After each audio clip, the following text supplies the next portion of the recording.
Hi guys, today's video is a collaboration with Lorella, Not a Farm Girl, and the topic is a letter to my younger self. If I could go back and give myself some advice on what to do or what not to do, especially when it comes to homesteading, a couple things would be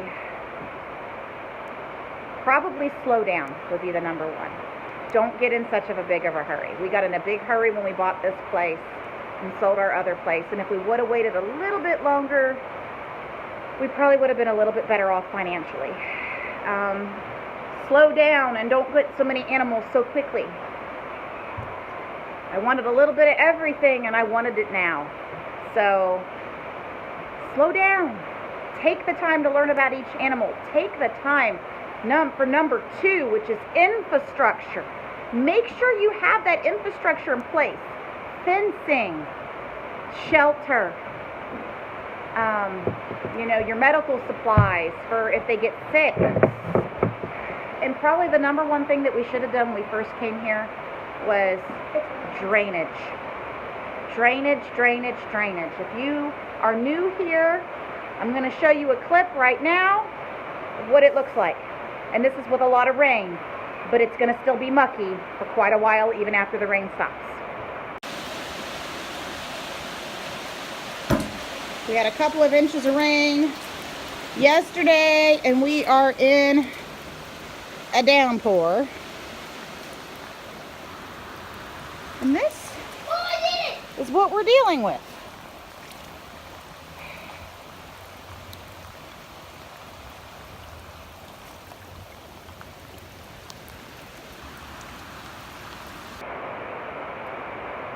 So if I would have had the drainage fixed, got my fencing in place, and then bought my goats and my chickens and everything else, it would have been a lot better. Number three, truly evaluate when you're going to do a project, why you're doing your project and what is the end goal. When I decided that I wanted chickens, we built a coop not long after we got the baby chicks, and we had time to build it. And I looked up designs and did the measurements, and I built a coop plenty big enough for 10 hens. But I also had aspirations pretty quickly that I wanted to sell eggs for money, for income on the farm. And that coop, it was a coop run combination, which was great because I didn't have to worry about locking the birds up in the evenings or letting them out in the morning. It was all enclosed. As long as they had food and water, they were good. But as my flock grew, I had to make adjustments. I had to build a bigger yard. I had to remodel the coop. I had to add another coop. So really, truly knowing what your end goal is, or at least looking a bit into the future, would have probably been really good for me. If I would have done that, that would have helped us out a lot.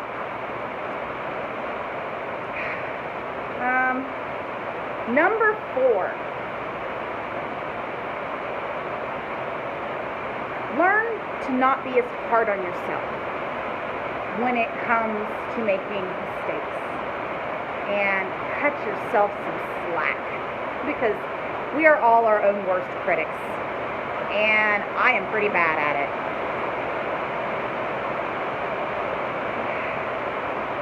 So give yourself a break.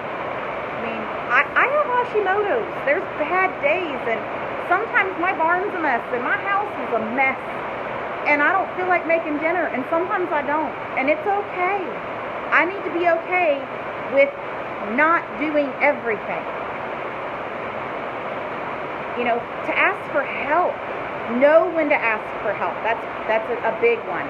Is know when to ask for help.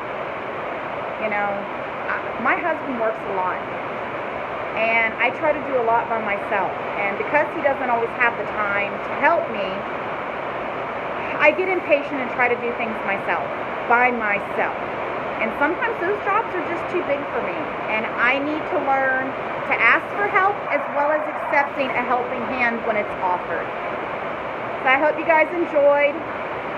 What I would say to myself, if I could go back and talk to the younger me, And if you guys want to join in the video, if you've got a channel of your own, please consider yourself tagged. Thanks so much for watching. You guys have a good one, and I hope you're staying drier than we are.